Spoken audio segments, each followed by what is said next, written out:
क्या कह रहे हो शक्ति? मैं ठीक कह रहा हूं प्रेम साहब।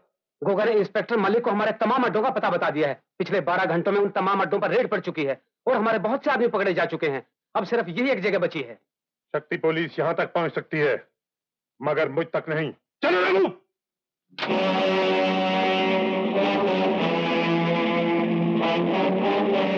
प्रेमचंद कोचर, कानून के हाथ इतने लंबे होते हैं कि वो ऊंची से ऊंची दीवार को फांद सकते हैं।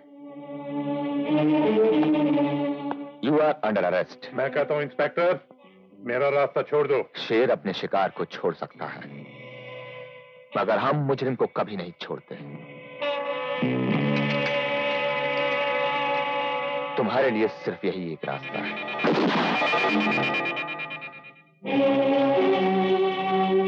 अब जरा भी हरकत करने की कोशिश की तो दूसरी गोली तुम्हारे सीने के अंदर होगी। पहन लो इसे।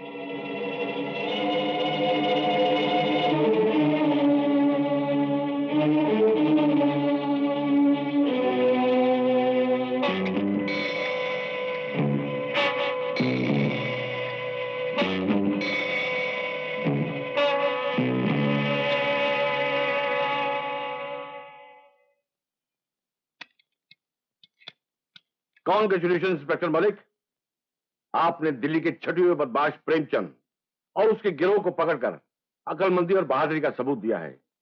डिपार्टमेंट को आप जैसे जांबाज ऑफिसर पे फख्र है। हमने तो सिर्फ अपना फर्ज निभाया है, जो हमारा धर्म है सर। सरकार ने आपके कंधों पर एक और जिम्मेदारी डाली है। आपने बंबई के खतरनाक मुजरिम किंग का नाम तो सुना होगा? अच्छी तरह सुना है सर। गुड। सरकार ने आपको डीसीपी बनाकर किंग और उसके गिरोह को खत्म करने के लिए बंबई भेजने का फैसला किया है। ये रहे आपके transfer orders paper and with that wish you all the best. Thank you sir. उफ, फिर ट्रांसफर? मैं तो तंग आ गई हूँ आपके ट्रांसफर से। लीजिए, जब हम अपनी ड्यूटी और मुजरिमों से तंग नहीं आए तो आप हमारे ट्रांसफरों से क्यों तंग आ गई भाई? अजी तंग कैसे नहीं आऊंगी? अभी इस शहर से थोड़ी बहुत जान पहचान हुई नहीं कि फिर आपके ट्रांसफर का ऑर्डर।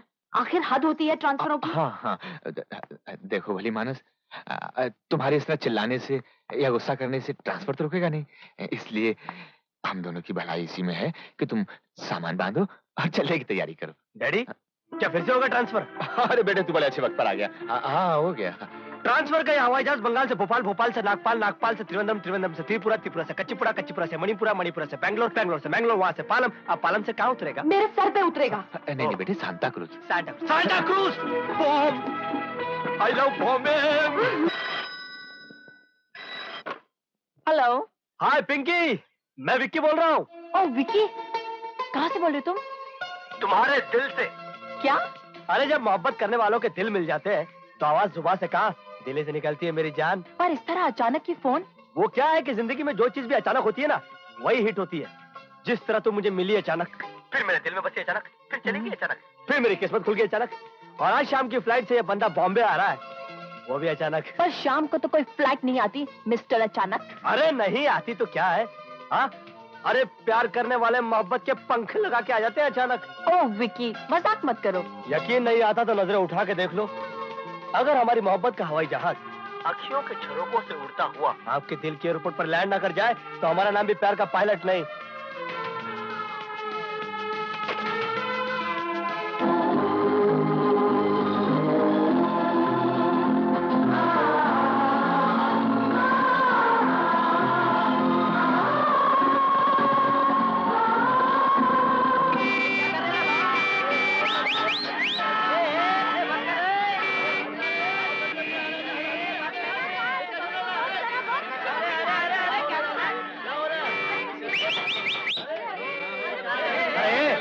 करने के लिए कोई जगह नहीं मिली क्या? अरे कोई रोको इसे। अरे क्या रोकेगी दुनिया उसे जिसे प्यार हो गया।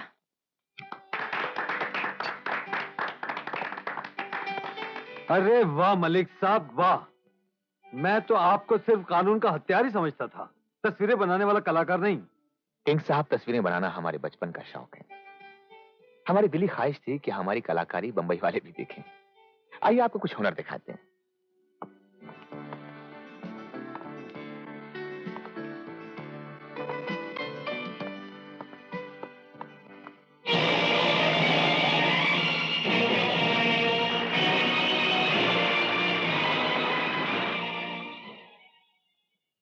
किंग साहब, कभी कभी ऐसी तस्वीरें बन जाती हैं जिसमें देखने वाले को अपना माजी, अपनी तकदीर की झलकियां नजर आने लगती हैं। किसकी तस्वीर है ये? श्रीनगर के पेट्रोल पंप पर काम करने वाले एक मामूली आदमी की तस्वीर है, जिसकी तकदीर ने एक दिन ऐसी करवट ली कि आज ये आप ही की तरह बहुत बड़ा आदमी है। वैसे आपका क्या ख्याल है इस तस्वीर के बारे में? बहुत ही अनमोल और कीमती तस्वीर है। आगे चलें? आइए।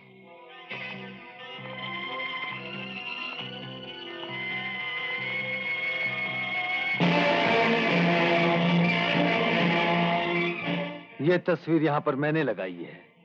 ये भी आप ही की तरह एक जाबाज पुलिस ऑफिसर था। दिनेश ठाकुर था इसका नाम।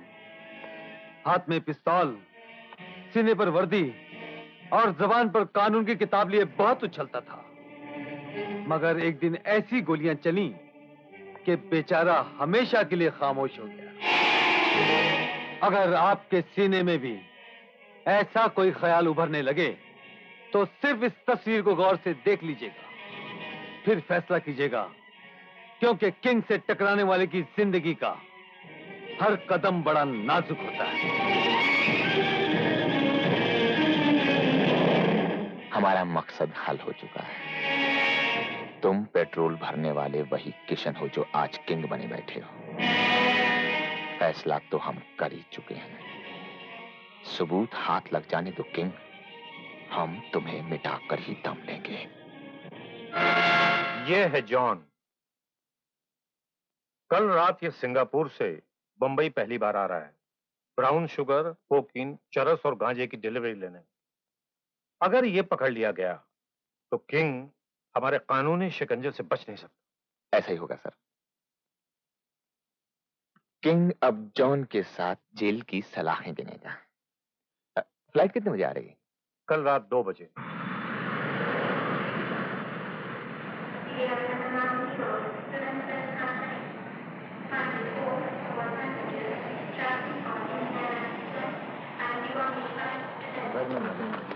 और सुना आपको कैसा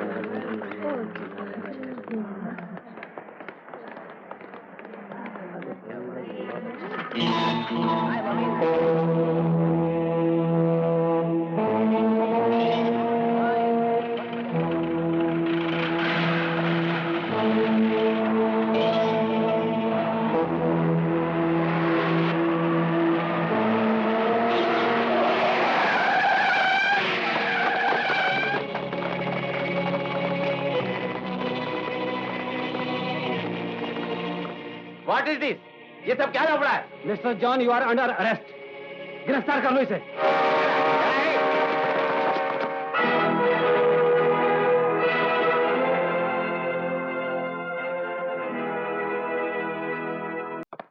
वेल किंग, हम तुम्हारी मेहमान नवाजी से बहुत खुश हुआ। व्हाई नॉट बिजनेस की बात करें किंग? हाँ हाँ, क्यों नहीं, आइए बैठिए। थैंक्स। ये रहा आपका माल। What is this? All rubbish. माथे पर लगाने के लिए चंदन, भगवान के सामने जलाने के लिए अगरबत्ती और शैतान के साय से बचने के लिए लोबाने DCP Malik. Who Malik? What you say? हमको कुछ समझ नहीं आता। I'm John. तुम हमको चीट नहीं कर सकता किंग, understand? और किंग को भी कोई धोखा नहीं दे सकता। मुझ तक पहुंचने से पहले पहुंचने वाले की तस्वीर पहुंच जाती है। ये देखो, ये है जॉन। किंग को सबूत के साथ गिरफ्तार करने का ख्वाब देखना बंद करो डीसीपी मलिक, क्योंकि ख्वाब कभी पूरे नहीं होते। बेहतर यही होगा कि तुम मेरे रास्ते से हट जाओ। हम जिस रास्ते पर चलना शुरू करते हैं उससे कभी पीछे नहीं हटते। और ये भी याद रखना कि मलिक ने आज तक कभी किसी को अपने हाथों से हथकड़ी नहीं पहनाई। हम ऐसा रास्ता बना देते हैं कि मुजरिम हमारे सामने आकर खुद ब खुद अपने हाथों से हथकड़ी पहनता है। तुम्हारा अंजाम भी यही होगा। ठहरो, बहुत बड़ी बात करके जा रहे हो, उसका जवाब भी सुनते जाओ। आज तक इस जमीन ने ऐसा फौलाद पैदा नहीं किया जिससे मेरे हाथों की हथकड़ी बन सके। Best of luck.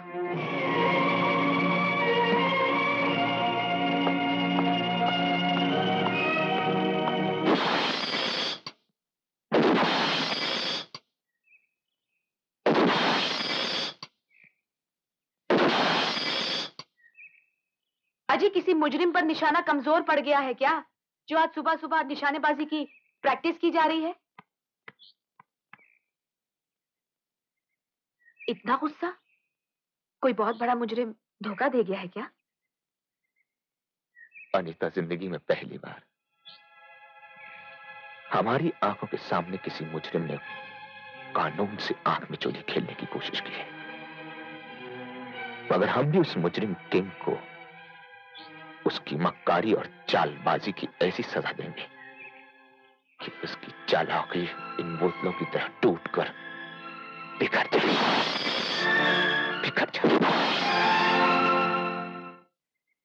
नहीं डैडी नहीं, गुनहगारों को खत्म करने का आपका ये अंदाज मुझे बिल्कुल पसंद नहीं आया। जिस दिन मैं इंस्पेक्टर बनूंगा ना, उस दिन देखिएगा, एक एक मुजरिम को ऐसे खत्म करूंगा जैसे कोई चालाक शिकारी किसी भेड़िए को खत्म करता हो। लेकिन बेटे, कानून के हाथ सबूत की जंजीरों से जकड़े होते हैं। जब तक हमारे हाथ सबूत नहीं लगते हैं, हम मुजरिम को खत्म नहीं कर सकते। मगर आजकल तो मुजरिम इतने चालाक हो गए कि कोई सबूत छोड़ते ही नहीं। इनके साथ तो जैसे को तैसा वाला सलूक होना चाहिए और इन्हें ईंट का जवाब पत्थर से देना चाहिए।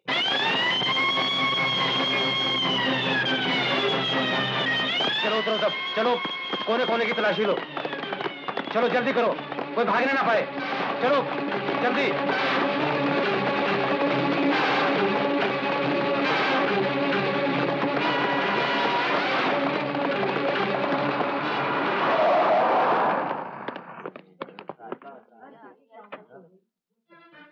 किंग साहब, अखबारों में आपके बारे में जो गलत अफवाहें छप रही हैं, क्या वो सही हैं? आपके ऑफिस में पढ़ने वाली रेट्स और आपके बारे में जो अफवाहें फैली हैं, इस बारे में कुछ कहेंगे आप?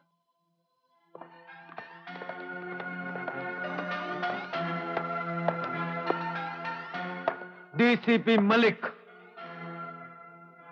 आइए आइए जनाब, कहिए क्या तकलीफ हुई आपको? मेरे ऑफिस, मेरे गोदाम, मेरे बिजनेस की जगहों पर कानूनी कार्रवाई करने का मतलब? कौन से सबूत पर आपने ये सब किया है? शक की बुनियाद पर पुलिस किसी के भी घर और ऑफिस की तलाशी ले सकती है। किंग का ऑफिस और घर? किसी का भी ऑफिस और घर नहीं होता डीसीपी मलिक। जानते हो इसका अंजाम क्या होगा? पुलिस स्टेशन में एक पुलिस ऑफिसर के साथ इस तरह बातें करने का अंजाम आप अच्छी तरह से जानते हैं। अंजाम की परवाह ना ही मैंने कभी की, ना ही कभी करूंगा। एक बात अच्छी तरह से सुन लो, किंग से टकराने की कोशिश जिसने भी की, वो हमेशा के लिए चूर चूर हो गया। हम जिससे टकराते हैं उसे एक बात जरूर बता देते हैं, चाहे वो चट्टान ही क्यों ना हो, और वो है हमारे उसूल। हमने आज तक किसी की धमकी नहीं सही। अगर किसी ने कोशिश की तो हम हालात ऐसे पैदा कर देते हैं कि मुजरिम खुद ब खुद अपने हाथों से हथकड़ी पहन लेता है। तो हमारा उसूल भी सुन लीजिए मलिक साहब। जिस पुलिस ऑफिसर ने सर पर कफन बांधकर हमें गिरफ्तार करने की कोशिश की, हमने उसी कफन को उसके तन का कफन बना दिया। इसका फैसला आने वाला वक्त करेगा। हमें उस वक्त का इंतजार रहेगा।